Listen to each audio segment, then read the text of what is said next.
just met our like English BFFs, our British counterparts.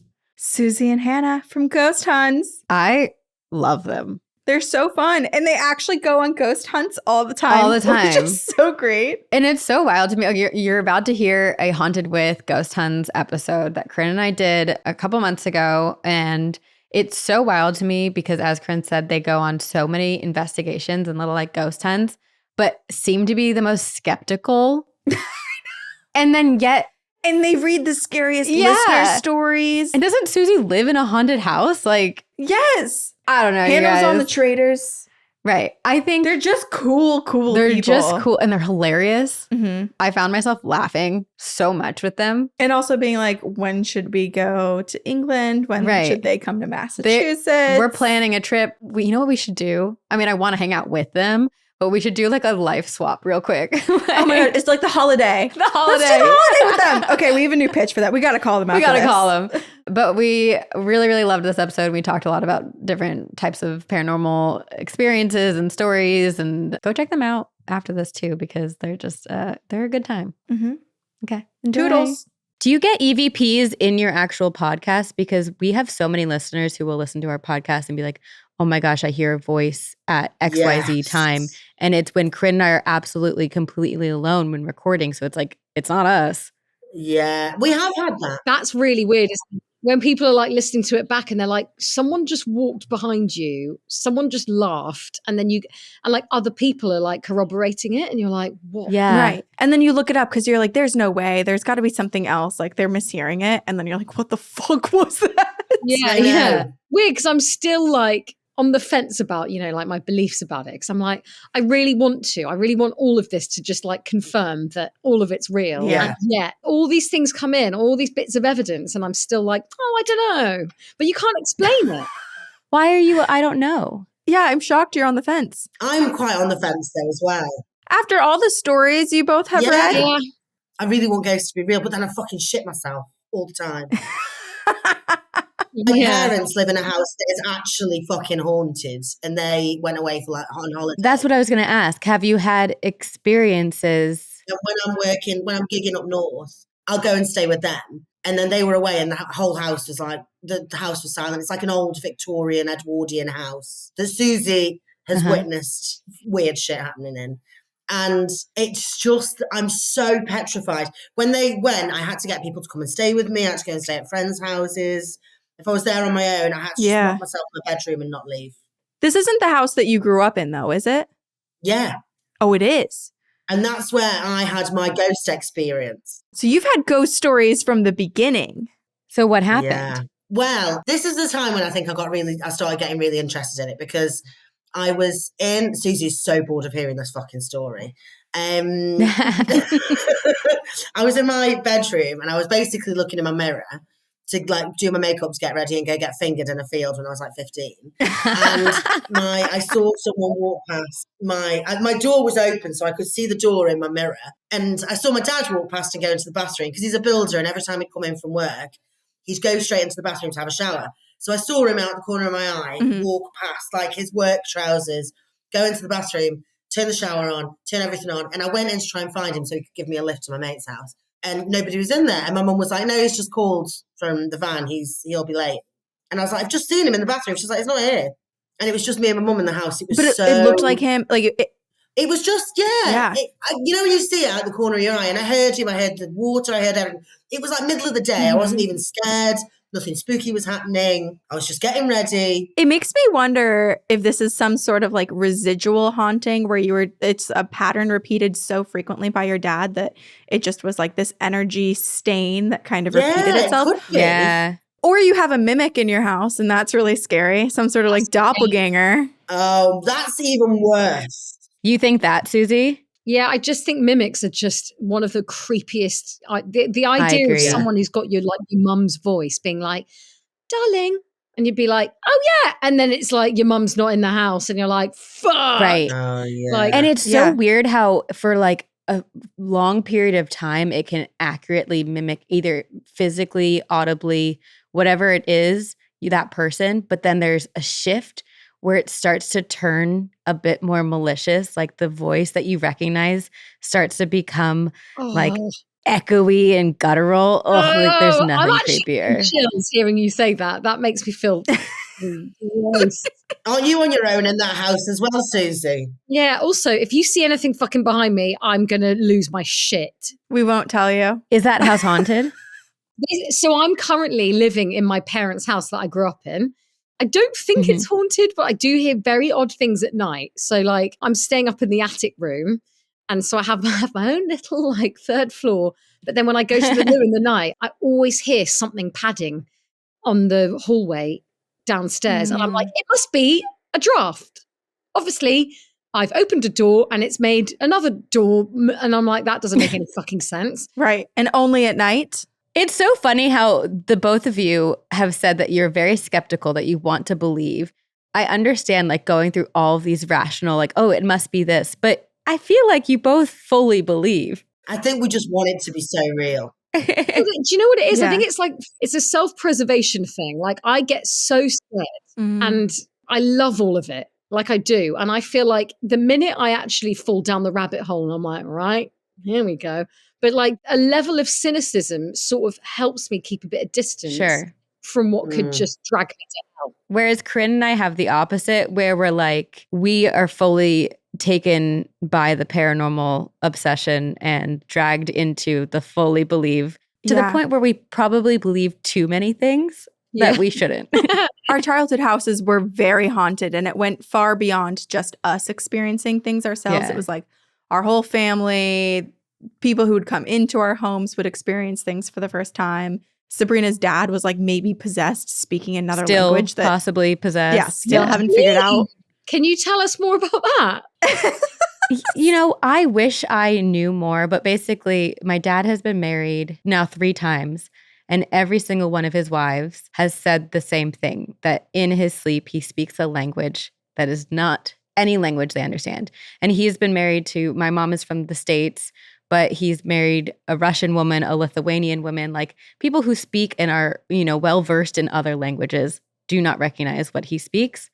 He's also a troubled man. So I think the things on top of each other add to, is he possessed? I don't know. Oh my gosh. He's got demons. Yeah, he also did past life regression, where like one of those hypnosis sessions, and a past life came through. And I guess he was able to find information about this past life afterwards, but it was someone who was not great. And I guess tries to currently take over my dad's life. Oh my God. I've just got chills again. Literally, I'm like, oh. Well, between the 4 of us sitting here, it's going to be a miracle if this recording actually records, given just how many experiences we've all had and how many issues we have. This is going straight in the ghost bin. Like it's never right. Seriously. Right. Have you guys have you seen a ghost? Yes. Really? I haven't in like a physical form, but I've experienced a lot of paranormal things. Okay. That you just can't explain away. Yeah. I've seen multiple spirits. I grew up in Vermont. My parents built our house. Like it was a brand new development.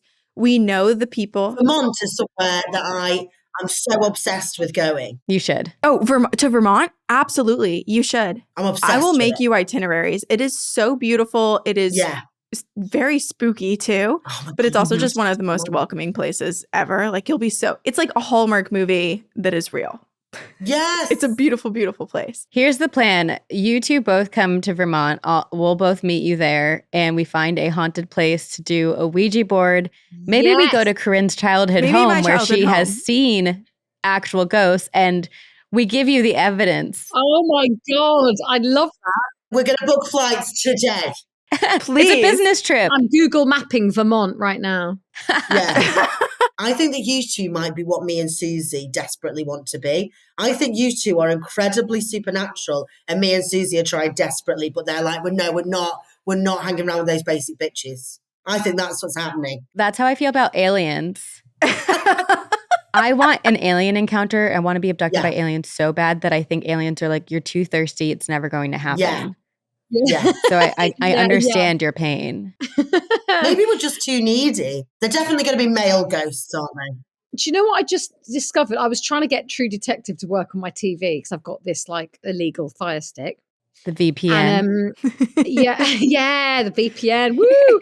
And then I was like looking up True. I typed in True, and it wasn't coming up. But then Strange But True came on, and I was like, maybe you guys won't know what that is, but it was like this show in the 90s in the UK, and it was like this man in like a roll neck and a blazer walking around this old library being like, hello, I'm Michael Aspel, and I've got some paranormal, strange but true stories for you. And then it just... Wait, this is sounding familiar. Oh my God, it was so good. And I just clicked on it, and it was the tale of Todmorden, which is that place in Yorkshire, isn't it?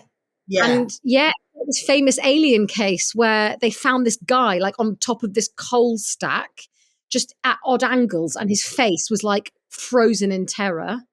And there's all these multiple witnesses of odd things happening around the time that he was discovered.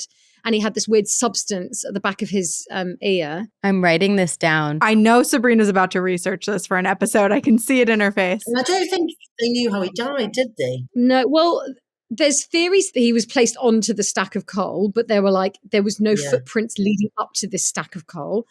And there were like cows were discovered in the village, and they were like, how the fuck did the cows get out? And like, because they'd been scared away, some people think. So bizarre. And people have been like, we saw this huge fucking light and this diamond shape. Anyway, the whole thing is mad. But Todmorden, I don't know how to spell it, but look it up. Todmorden, I think it's like, it's Toddmord. Oh my gosh.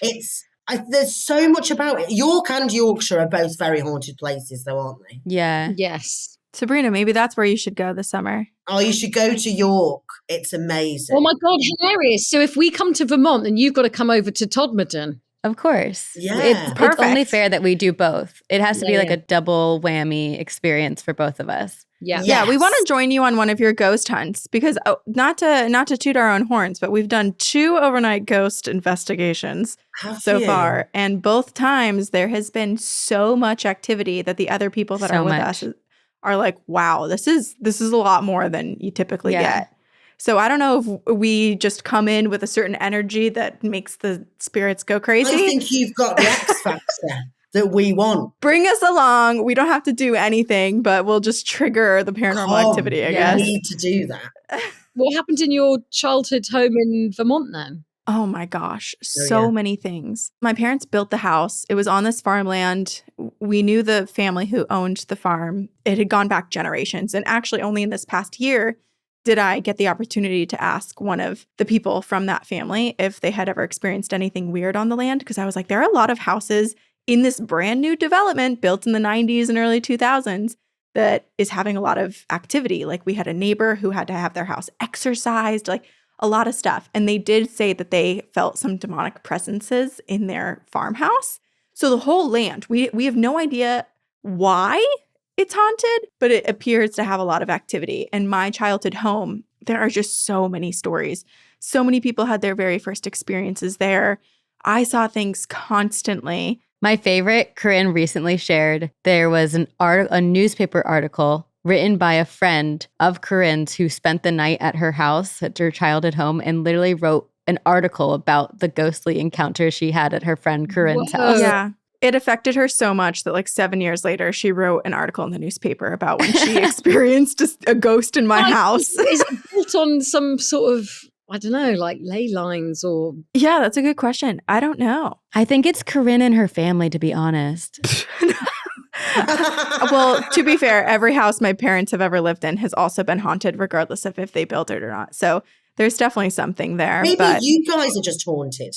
That might be true. But we do have one really nice haunting at this house. And I have actually never experienced this spirit, but a lot of other people who come over will see a black dog with a red collar.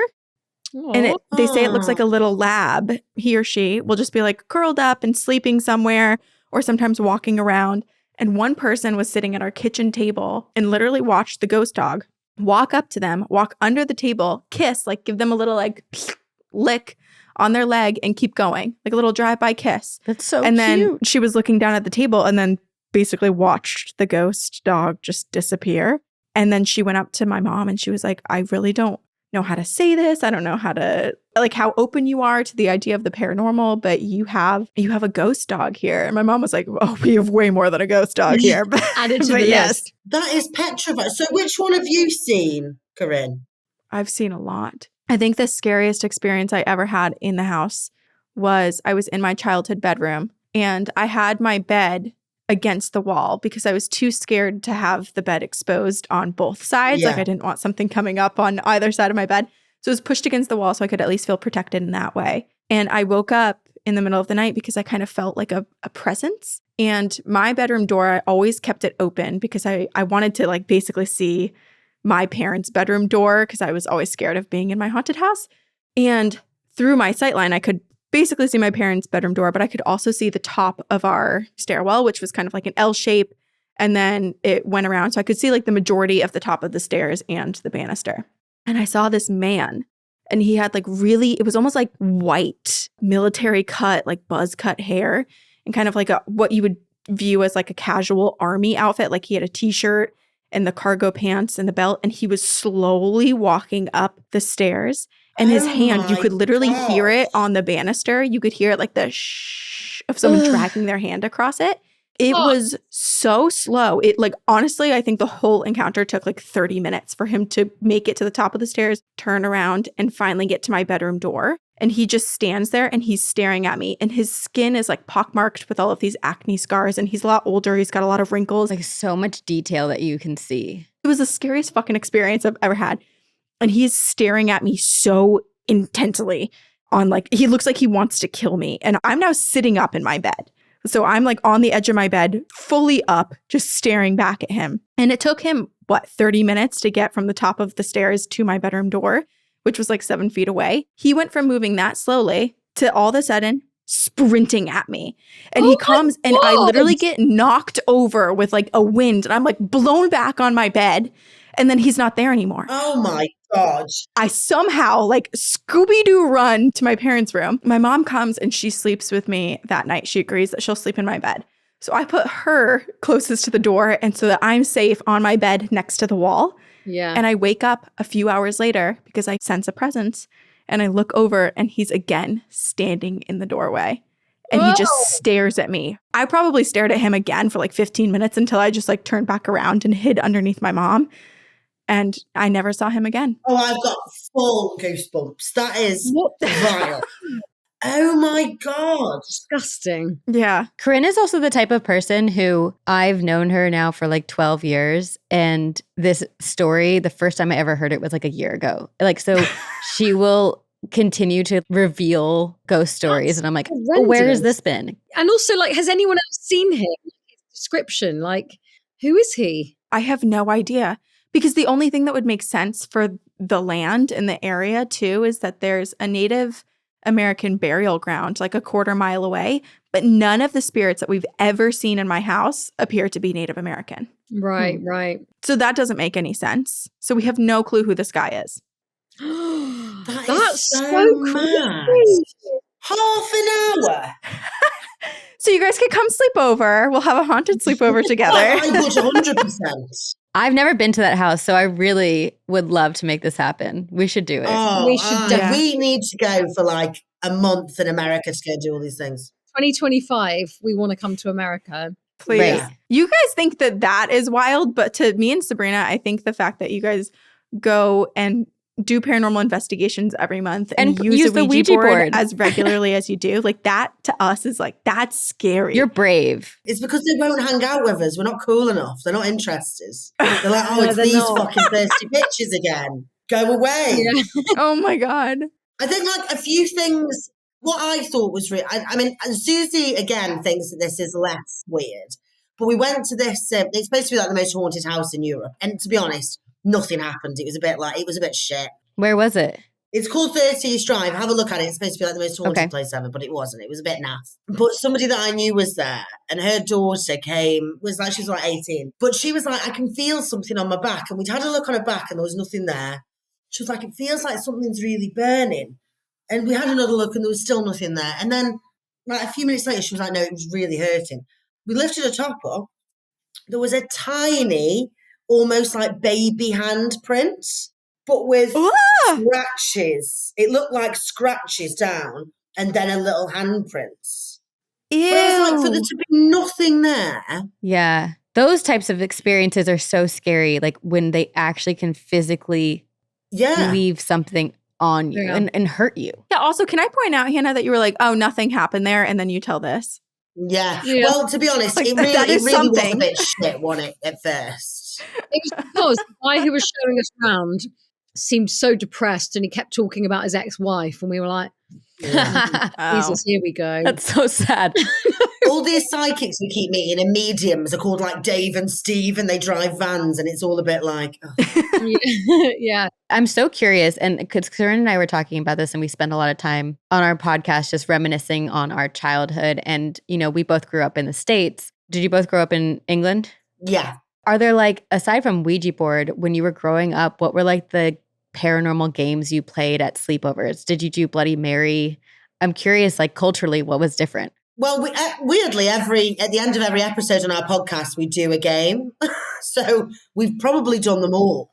We definitely used to do Bloody Mary. We would kind of make them up. Like I remember being like at my friend's house, her mum was like this artist. So she had loads of amazing candles and it was like always low lit. And so we would always like light a candle and then try and look at ourselves in the mirror in the dark. And then if you stare at your reflection long enough, it shows you what you're going to look like, or a ghost in like you'll become a ghost or something. So I remember doing that. We did levitations. Light as a feather, stiff as a board sort of thing. Yeah, I think that was from The Craft. Did anything ever happen? Do you feel like, did you ever levitate? No, no one ever did levitate. There was actually one weird time when this girl she was a bit of an outcast, but I quite liked her because she was a spooky bitch. One of us. And I was like, oh, I know like socially hanging out with her is not great for my brand, but. And now look. She was very like, you know, quiet, but she'd be like, oh, I know a spell. We can do it if you like at lunch. And I was like, oh, go on then. I love her. Yeah, I love her. And we did. And she would like get all these different leaves and twigs and she'd make this little circle. And then she would like mutter something. And I'm not joking. The wind picked up out of nowhere, slammed a bin over. And I was fucking thrilled. I was like, this woman's a witch. I was Where like, is she now? I know. I've lost touch with her. I don't know. You know, The Woman in Black, the original film. She had VHS. I remember her being like, you know, a sleepover with her was never, let's watch a silly movie like Leprechaun 2. It was like, let's watch the original Woman in Black. And like, it stayed with me for forever because it was the creepiest fucking film I've ever seen. I like really hope that I left that type of impact on someone in my childhood. Like, I really hope someone's reminiscing on me being that spooky bitch that they knew.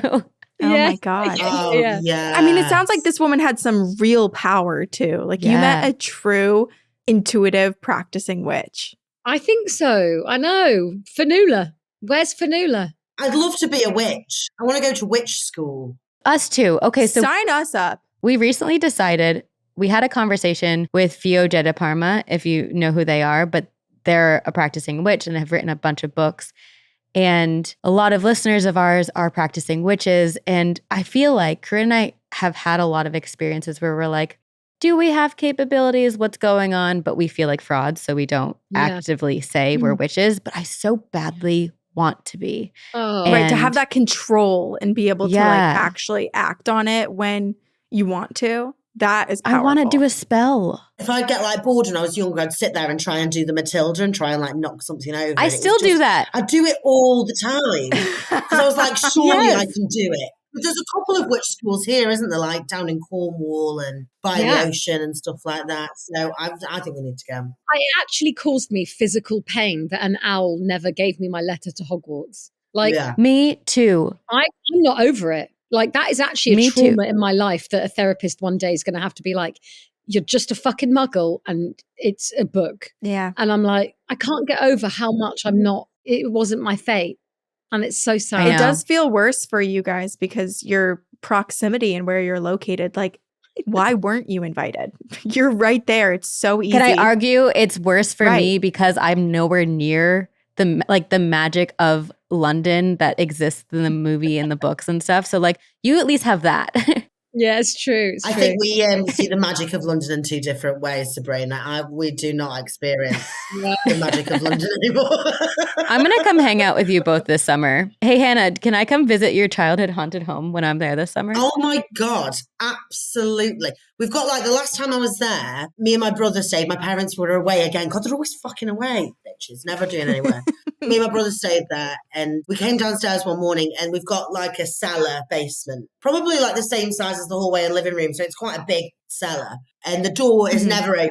We don't open it because there's nothing down there except for loads of junk. I made a horror film when I was at school. So there's like fake blood all up the walls from when I did that, which does kind of add to the ambience of it all. Me and Susie recorded an episode of our Patreon down there actually once. I was just going to say that seems like the best studio. Yeah. So we came downstairs and the door to the cellar was wide open and the light was on. And we were like, who the fuck has opened that? We're not here. And he's like 25 and sleeps until midday. So I don't think he could really be asked to go and do all that. And he just looked petrified. And then we were in the kitchen talking about it. And then we heard a Nokia 3310 go from by the cellar door. Are you fucking kidding me? No. So then I've got my pajamas on. He's got his pajamas on. He pushed me out the way to get to the front door. And my nan lives next door. So we went round to my nan, who's like 75. And we were like, there's someone in the cellar. She was like, you're being ridiculous. So she came round with us. There was nobody in the cellar. And then we were like, where has that noise come from? And my mum's phone was there. My mum's work phone was like in a bag next to the cellar, but there was no missed call. Her ringtone wasn't the same. Very weird. Mm-hmm. At that point, I was like, somebody is in the cellar. Like somebody's there. It's not a ghost. There's a like murderer. Well, and for how often your parents are going out of town, you would kind of think that maybe those people that are, what do they call them? They're like froggers or something like that. People that post up and walls.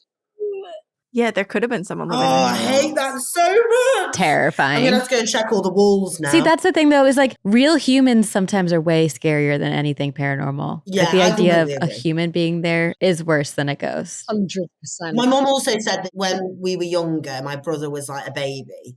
She said that she saw a little boy run up the stairs and round the corner of the stairway. And she said like it was that real that she thought it was like a kid from the house next door or something. So went upstairs and looked and there was nobody there. Do you know any of the history of that house? Not really. It's really old, like over 100 years old. And there's like still all the servants' quarters and like the bells on the wall and stuff like that. So it is. And then also there's a thing above the kitchen door. When the house was built, like very rich people used to live there. So there's a thing above the kitchen door that's linked to the bells and all the different rooms. So if somebody were to ring a bell, you could see where it was coming from. So if it was from the living room, there's a little flag that waves back and forth to say where it's coming from. And you'll look at that flag sometimes and it will just be going like this. Where's the servants' quarters in your house? You know the barn outside? Yeah. The upstairs used to be the servants' quarters and downstairs was the stable. Oh, Jesus Christ. Like, for anyone listening, they're probably imagining the house in The Haunting, like, to be where you live. It's not huge. It's not a massive house, but it's got like... The more you talk about it, Hannah, I'm like, can I live there this summer? I'm inviting myself. I mean, my parents probably won't fucking be there, so yeah. I'll write my book from there. It's not like huge, is it, Susie? It's not massive. But it's like, it's not tiny, but it's certainly not a mansion. It's got Charmed vibes. It's like the house in Charmed. Have you experienced anything there, Susie? No, I don't think I have, but I know that from having heard all the stories, I do feel a bit on edge there. And that could be just because the stories have freaked me out. But yeah, there is a vibe. Well, also, when we recorded the episodes, my mom came downstairs in like a big, horrible mask and peeked around the sides. It was horrible. I love that. It was horrible. And she didn't say anything, did she? No. She didn't say anything. Even when she left, she didn't say anything. When I get scared, I start swearing. So I was like, fuck off, fuck yourself, fuck. And I was like, okay, hold it down. This is like Hannah's mum and like grandma is upstairs. And I was like, oh, yes, she was. Yeah. When it comes to fight or flight, you are fighting, Susie. I'm fighting. So the studio that you record in, you've had EVPs captured on your episodes. Like, are there other podcasts that record in that studio space? Have you guys made it haunted? Well, the building that we record in is like one of the oldest theatres in London, and it's been converted into like a podcast studio space because it's under where Spotify are, and it's the Adelphi on the Strand, and like there's tons of stories about ghosts and all that kind of stuff. And like actually, one of the podcast studio guys has said that when he's there by himself, he hears like a tapping, like just a light tapping as he's working, and he's like, ever since you guys have come in. He's like, what the fuck have you brought with you? Like, oh, great.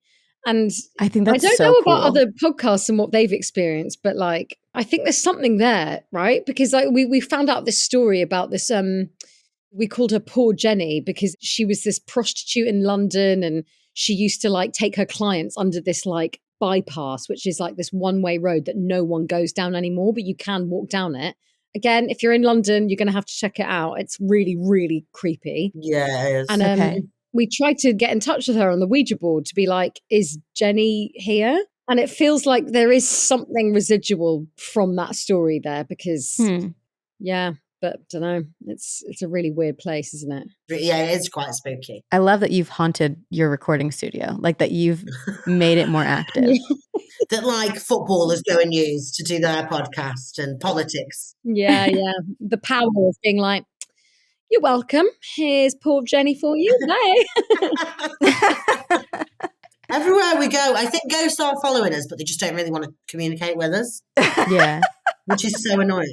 Have you gotten any psychic readings done or found out if you have any spirit guides or guardians with either of you? No, never done that. We need to have one, actually. We wanted to record it, though. Yeah. I know, and no one will let us. Maybe we should just go and have it done. We should. I do get a bit worried that someone's going to tell me something that's going to happen and I'll take that literally and then that will change my decisions on, you know what I mean? I had this conversation with Corinne yesterday where it's like, I think I always had such a skepticism about psychics and mediums for that specific reason. Because it's like, are you now altering your decisions based on something someone told you? But if you go and get a reading and it's more specifically maybe about the past or like not a prediction of the future, I think it would be interesting to know if there are any spirits around you. That's true. A prediction of the future would be terrifying. Yes. Yeah, because I think I'm too sensitive.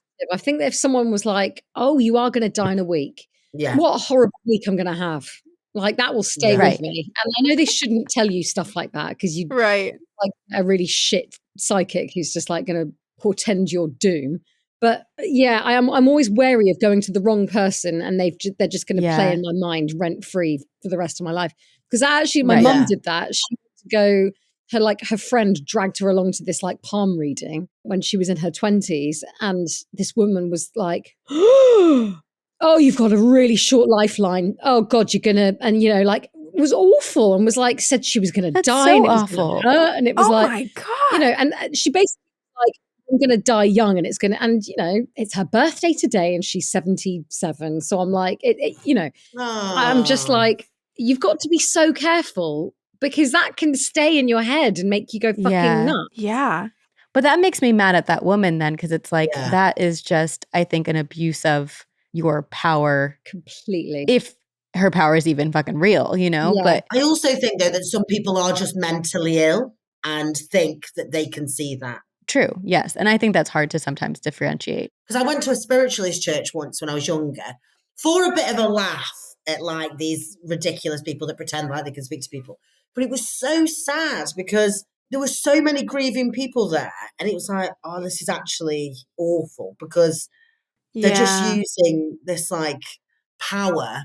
I mean, I was kind of torn between it because I thought, well, maybe if they're getting a lot out of it, then fine, if it's not hurting anyone. But I was like, I don't think it's your place to do that. It's their own version of therapy and like, understanding their grief. If it helps someone, it helps someone. But I agree because it's really hard to find someone who's authentic. Oh, definitely. But he said to this woman, like, oh, so your mom is definitely dead. And she was like, well, I hope not, because I've just left the house and she was there then. So, like, but she was quite old. So I think it was an assumption that her mum would be dead. Yeah. I kind of love how inaccurate he was because it's like, I was like, oh my gosh. Corinne and I have come up with code words. So if either of us passes away before the other, that we could find a medium around the other person and like whisper. Our old word was purple panties. We changed it.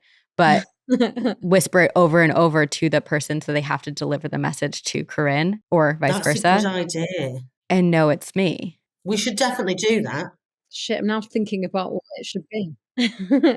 Because Sabrina's heading to London this summer and I'm holding her accountable because she keeps saying that she's going. So by us announcing it again on the podcast, she will be there.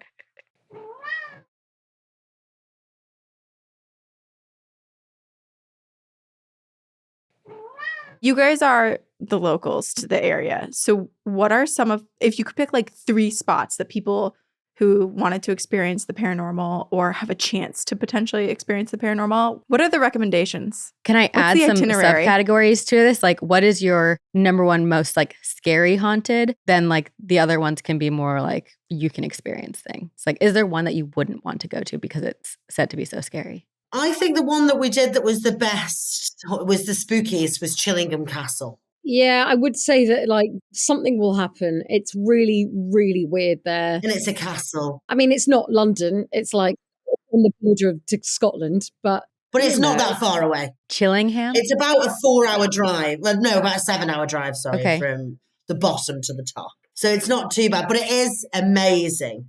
Is there anywhere close? York's also very haunted. There's just so many haunted pubs in London. Yeah. Yes. I went to the one where all the money is like up on the ceiling. Yes, the Grenadier in Hyde Park. I've put my money on that fucking ceiling. Me too. Have you? Yeah. Oh my God, we're such idiots. Why do you put the money on the ceiling? Because you have to pay the debt for the guy who he lost a gambling bet or something, and he was a bit of a shyster, and he was shot. And it's like to pay off his debt to the ghost that haunts. How much did you put on there? I put $1. Me too. Oh, $1. Great. Whoever owns the place, if you put a bigger than $1 bill, that's no longer on the ceiling or on the wall. Yeah, no. I think it's just like a Ponzi scheme in there. They're like, yeah, sure. There's a. It's cool though, because you look up and you're like, oh my gosh. And it is just a cool pub. Like I remember like the fireplace and the old art and everything. When you come, Sabrina, you'll have to come on one of the ghost hunts. Absolutely. I mean, I'm already like planning on just spending the whole time with you instead of writing my book now. Absolutely, yeah. All plans out the door, ghosts all the time. Some Jaeger bombs, some white wine, and some ghosts. It would be perfect. Sounds like a great time. Oh, I'm already jealous that I'm going to miss it. Corinne, you've got to come. You've got to now. We're making a work trip. I know. I'll be birthing a child this summer, my first. So I'll be whispering creepy little things, trying to make their first word be like ghost or something like that. So. Oh my God, not to freak you out, but the kids, my nephew, he's nearly 2. He's going to be 2 at the end of this month. And he makes me go outside and sit in the car so he can like press the horn and fanny around with all the stuff. And my car was parked in front of my parents' dining room that's got massive bay windows. And he looked in and he went, hello.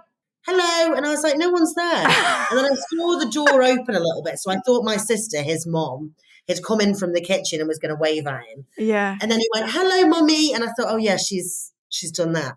And we went back into the house and she was like, I haven't moved. I haven't moved from sitting here. But he does always say, because she's got really long dark hair.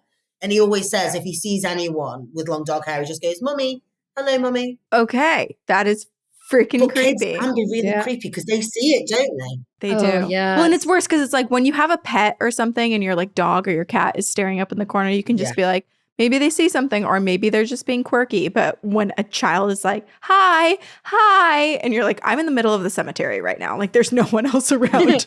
And that is so creepy. I'm looking forward to it though. He gets really scared of the shadows as well sometimes, but not all shadows. He's like, shadow. Oh. And I'm like, what is that? Do you think he sees shadow people maybe?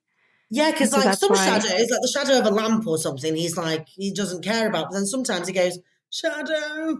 And like, there's not really a shadow there. It's really weird. I hate it when kids do creepy things. I inadvertently created the Hat Man shadow on my wall for this recording. Right now, a little bit. Yeah, we need to give you a little more of a top hat. Do you know, for a second then, it really did look like, and I'm not just saying this because we're doing a ghost thing, when you said the Hat Man, it looked like it just went like boom, like that, because the rim disappeared for a bit. Have a look on the recording. We'll watch it back. Okay, I'm curious. You guys have read so many stories on your podcast of people's paranormal experiences. Are there any that have really stuck with you where you cannot stop thinking about it or you find yourself referencing them all the time? Oh, good question. What have we had? There was Lynn, wasn't there, from the very first episode? It was Lynn, the wife. Yeah, but for the ones that are written in, though, it's the kids who like see something like we were talking about just now. Those sort of stay with me about like when they wave at someone called Jason or whatever the fuck it like. Yeah. Imaginary friends. And then you find the grave of Jason in the backyard during your renovations. Yeah. yeah. Or they're like, Sarah doesn't like you, Mummy. And it's like, oh my gosh. We literally just read a story like that where it was like, you're not allowed to talk to my imaginary friend. Like, they don't like you. Fred doesn't like you and you can't be here. yeah. Oh, it's so gross. That one of the haunted circus tent was weird. This woman, Sabrina, wrote in this story about how she bought this like circus tent for her kid and she saw a shadow crouching in it. And there was like, it was like backlit and that like there was someone crouching in the tent and as she ripped it open, there was no one there. And she said that like she would always smell like stale smoke. And it only happened ever since she bought this tent. And then she was like, time to get rid of the motherfucking tent then because it's clearly like got something attached to it. And then that was gross. It was gross, wasn't it? And the kid was like screaming and being like, get him off and it was like, I don't know, it was just weird. It was very creepy, that one. It's more, you know, when you get a story where the imagery is so strong, it's like like with any good book, it's when you have this kind of mental image of like this circus tent and the shadow, like those are the creepiest ones, I think. Right. Yeah. And anything that's crouching or crawling is just inherently terrifying. Have you seen, what's that video called that we looked at of that bloke on the train? Oh, yeah, that was grim. Basically, somebody made like a really short film. It's only about 3 minutes long. And they're on a train. And like all of a sudden, everything around them just goes really quiet. And they look around like down the aisle. And there's a man standing there. And he's got like, there's no like eyes in the sockets. And then she's like, that's like, he looks really weird. Comes back, looks back at him again. And all of a sudden he goes, oh, and like crouches in this. I've got like, in this like really animalistic way, and then she looks again and he's one seat closer. Ew, oh my god. Wait, is this real? Is this a real video? No, it's not a real thing. They've got like an act. No. It's like a 3 minute. Okay, thank gosh. Yeah, it's like a short film. Again, the imagery of someone, because there's a bit in it where he just goes like that and like leans over to like spy her from behind his chair. She looks away and then he's much closer. And it's like you don't see him initially. It's like 3 minutes long, but it is gosh, absolutely terrifying. Okay. We'll link this in our show notes so that everyone can watch the video. Whoever made it is very good. Susie also told me about one that made me watch it when we were doing the Edinburgh Fringe show, and it was vile. What was that one called? Which one? Do you remember when she turns the light on and off? Oh, lights off, lights on or something. Oh, I've seen that one. Yes, it's terrifying. Oh my God. Wait, okay, have you seen this? This is a real video. It is the video of these two girls in their apartment and they're playing that game where you have that little like hook and you let go of it on a string, the ring toss. And in the doorway of the video, a little ghost woman who's floating, like her feet are not on the ground, crosses the doorway. No, she's wearing like a white nightgown. It's real. And her hair is down like this. Yes. And actually we were able to find the girls that were, or one of the girls that was in the video. And she at first agreed that she would come and talk to us about it. But then she kind of like ghosted us a little bit, probably got scared about. Yeah. I know, right? It is terrifying though. You have to go frame by frame too. Cause like when you first look at it, you don't think anything of it because it's like college age or like fresh out of college age kids just like playing a game, you know, like having some drinks, having fun in their living room. But when you go back and you watch it in more slow motion, you see this like dark figure just like floating through the hallway. Do you know what though? The skeptic in me says, why are they filming it? They were filming them playing the game, I think, to see if they would get it on the... they were like trying to capture them actually getting the ring toss. But I would agree with you with a lot of other ones where I'm like, why were you filming in this moment? Yeah. Like all the ones where people have videos in their bedroom and they're like caught on camera while my wife was out of town, and it's like Well, you're filming the yourself, bed sheet moving, and I'm like, why are there 3 different angled cameras Yeah. in your bedroom? How about cryptids in the UK? What kind of cryptids do you believe in, and what are like the ones to look out for? We've not really delved in much, have we? We haven't delved into cryptids. No. I mean, I've seen a panther. Where? Oh, It's not cryptid though. Although the thing is that there's an explanation, and it's like in the 70s and 80s when they used to sell exotic cats and Harrods. Oh. And like all these like posh owners who just ended up being like, well, I can't look after this massive fucking puma or whatever. And they did release them into the wild. So there is an explanation why there are sightings of big cats in the UK. But I did 100% see one. But that, Wow. again, that's not a cryptid. That's just a big kitty. So, yeah. I know, but that's still very scary to experience. Yeah. I'm pretty sure it's from the UK. There's this well-known case of a black-eyed kid. Yes. Oh, yeah. It's by a pub. Yeah.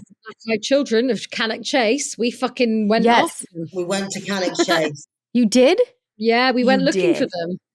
Well, just as you said that, a kid is literally at the window there, just looking in like that. Fuck's sake. No. Oh my God. Cannock Chase is about 40 minutes away from my hometown. There's Mhm. apparently a pig man as well, half man, half pig. And there's black-eyed kids, and they turn up at your house. Mhm. If you manage to if they get attached to you, they'll turn up at your house and they'll be like, oh, we can't find our mummy. Can we come in? And you have to be like, no, fuck off. Yeah. Because if you don't, Right. Get away from me, child. if they come in, then you die. There was actually a story, and I don't know, I think it's more of a legend. I don't know if it's true or not, but apparently it was, of like a team of paranormal investigators who had a ghost podcast, went to kind of investigate the children. And 2 of the people in the podcast, they were like a couple. So when they got home, one of the guys said that these kids turned up at his house, did all this, and he refused them. But the next day, his friends who did it with him, they said that the kids turned up at their house and they let them in, and then they died in a car crash. Holy shit. That's Yeah. terrifying. Isn't it just? And you guys actively went to go try to find these black-eyed Yeah. kids. Here's the thing, though. You 2 are fine, so it worked out okay, I guess. Yeah. I've pitched this to Corinne so many times, and I'm going to say it out loud here now because 1, we won't do it, and 2, this is just like how my creative fictional brain works. But there's always been a part of me that is like said to Corinne, what if all of a sudden like we start this narrative where you and I are going to go ghost hunting or Bigfoot chasing, whatever it is, and we cliffhang an episode, like turn our podcast into a fictional podcast for a minute without telling people, and we cliffhang an episode where like some crazy shit happens and Corinne and I just go silent for a fucking month and just see what people do. We couldn't do that though. I'm like, it's such a good idea, but it's so cruel. It's so mean. Cool. And also, it's going to be like The Boy Who Cried Wolf. Like something will happen. Exactly, yeah. And you'll be like, Yes. lol, lol, lol. And then suddenly you'll be like, The black-eyed kids will actually come and get you. Oh, yeah. Yeah. And then no one will look for us because they're like, they've done this to us before. Our listeners are so kind too that I think they would figure out, like actively find out where we live and come do a like health check on us. Like, are you alive? Yeah. Drag us to some like shaman or church. Yeah. Yeah, they do like a don't fuck with cats thing and go on their own little investigation. Yeah. Yeah. So we won't do it, which is why I'm okay saying it. But at least I can That is a good say it. idea, though. I had the idea. Maybe one day in another endeavor, we'll create some fake thing. You guys can do it. Let us know how it goes. See if the black-eyed kids actually ever show up. So have you guys not done a Ouija board then? Well, okay. Well, I did one when I was young growing up, and that was the last that I'd ever touched one. And then I swore I would never use a Ouija board again because I was so terrified just from hearing all of the stories of people not closing out the boards correctly, or, you know, some of the stuff that That's just can, yes, what you guys do. We had like such a negative opinion of it. But then I think in recent years, I'll say myself personally, I've realized that what's really the difference between using a Ouija board and any other form of communication? I think what is important is setting like intentions and, you know, not inviting demons in and be like, hey, come possess me. So I have become a lot more open to it we did play with a mini Ouija board that ended up cursing my computer. Yeah, it was given to us. We were on another podcast as guests, and they gave us this like little tiny mini plastic like toy Ouija board, and we just played cute. it. Like, what could happen? The world's smallest Ouija board. If anything, it's very cute. It says yes, actually works. not for children under 3. If you're 4, you're good. As soon as you can talk, You can totally Pretty talk to much. the evil spirit. Yeah. How do we do this? We just have to set intentions. I am shaking. We're all shaking. Yeah, okay. Are there any spirits here with us? Okay. I feel like you're moving it, I'm Payne. nervous. Are ghosts' penises real? Doy. They are. Ooh.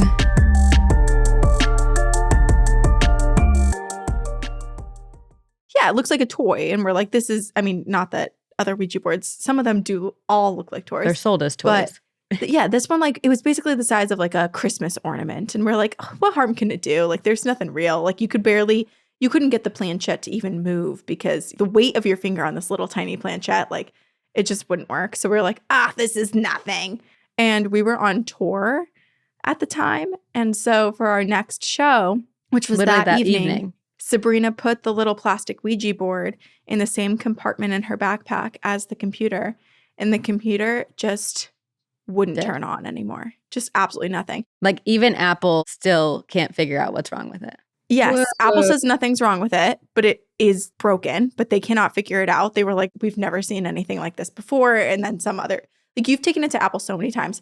But the creepy thing about it was that right before our show, we were like panicked. Sabrina's trying to make an appointment to go to Apple like 30 minutes before we're supposed to be on stage. Sound check is already supposed to have happened. I think Sabrina jokingly says like, oh, I should just put this bag of crystals on it and see if it works. She puts a bag of crystals just like on top of her computer. And 10 seconds later, we hear bloop, bloop, bloop, bloop, ding, and the computer starts working. Just for the show, just for that show. And then we had to start using my computer after that because it died again. Oh my Oh God. my God. Last Yeah. lease of life with the crystals, and then it just died. But so I'm open to using a Ouija board. And then we recently went to the Lizzie Borden house with Ash and Elena of Morbid. And Elena and I were like so ready to play with the Ouija board. But they recently installed a rule that they are not allowed to play with Ouija boards in that house. So I did not get to. I am obsessed with Morbid. They're amazing. Yeah, they're great. They're also in Massachusetts. So if you guys come to New England, we can all go do a little ghost hunt, maybe in Salem, Massachusetts together. Oh, that'd be amazing. Salem, we've got to go to fucking Salem, of course. We'll do Corinne's childhood home and Salem in the same like little Oh trip. my God. We We're actually are booking doing- flights. You're going to regret that because me and Susie will turn up at your house and be like, hiya. No, I it's mean, great. I already fully plan on showing up at both of your homes this summer. So I think Amazing. it would only be fair. Massachusetts has it all. If we drive 30 minutes south of Boston, we can go Bigfoot hunting too. Oh, yes. How has your tour been? We're done now. We're done. Corinne got pregnant on tour. Well, we did 34 shows, which was too Whoa. many for our very first tour. It was a lot. It was awesome, but it was so tiring. Gosh, But how long was it like over a series of months? Did you pack them all in or like 2 months. We packed Oh it all my into 2 God. So we months. basically had a show every other day. What was so incredible about the tour was like the travel period between was the time that like, that's the time that we would complain about where it's like, we're so tired, but we have to get to the next city and we don't have that much time. You have to wake up. You're operating on like 3 hours of sleep. But we would be so awake and alert for every single show because so many of the theaters that we played were haunted and things would happen. People would see spirits on stage. We had so many different issues We brought happen. paranormal equipment with us and like a lot of it would go off Really? during the shows. Yeah. Yeah. And a few venues that we were at, the people who were running it were super open to us like leading an investigation at the venue. Yeah. And so there were a few places that we actually got to go with all of the staff into these like abandoned and locked rooms that they'd never opened for like 20 years and bring our equipment in. And so it that was really fun. It was awesome. It was just like, there's a bunch of people all in the same room that are interested in the paranormal. And it really does just trigger, I think, activity. yeah. We were basically creating these batteries for ghosts. Plus, to we were come say also hi. having so many of our listeners who are haunted in a space. Like, I feel like it Yeah. was just, that's why I feel like if the four of us did go to a haunted place, things would happen. Yeah, Yes. exactly. It's inevitable. I want to go to Salem. Let's do it. You should come to Salem. I'm serious. Let's plan it. I live on the North Shore of Massachusetts, which is where Salem is. And so I've been to Salem so many different times. I'll be your tour guide. Oh, I'd love We'll do it. We're going to go and book our flights now. And then we'll keep you updated. Come in the fall. Oh, yeah. Maybe like autumn 2025. Halloween. Yes. Oh, my Great. God. Great. Yes. Yeah.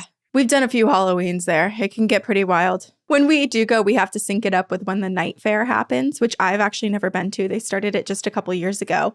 I think it's like the closest we might get to getting to experience like the dark side of Hogwarts. You go into this field and there's all these like creatures and characters dressed up and they will tell your fortunes and do like kind of mystical things around you and people are on stilts and That's cool. It's very like circusy but at night and a huge paranormal twist on it and it looks awesome. A US Halloween is like on my bucket list. Yes. Yeah, you guys do everything so extra. Like we're so shit here. So good. But you kind of, I feel like because of how haunted the UK is and how much more history there is, you kind of are forever living in this like spooky environment. Yeah, maybe. Yeah, if you wander around, especially like near Fleet Street and around there and like Chancery Lane, if you ever like wander around, especially on the weekend when all the lawyers are gone, because that's where all their offices are, it is super creepy. And it's kind of cool because you'll just wander past an old temple and then an old courtyard and then a graveyard. That's And so like, cool. we actually did a Patreon London ghost tour with this really, really funny guy called Richard who used to do like the research for Most Haunted with Yvette Fielding. And like he had all these stories and like monks that like haunted these old places. And like that part of London is like, I think my favorite part of That's London so because cool. everywhere you go. When the lawyers are gone and the businesses and stuff, the pubs tend to not be open as well around there. So it is literally dead at the weekend, night time. So cool. But it is so spooky. Spookiness in the air. I love that. Few bodies around. You never know what's going to come out of the next corridor. Well, now I feel like I'm going to become a member to your Patreon because I want to watch all of these Ouija board sessions that you do. I know. And to wrap this up, can you tell all of our listeners where to find you and when you release new podcast episodes?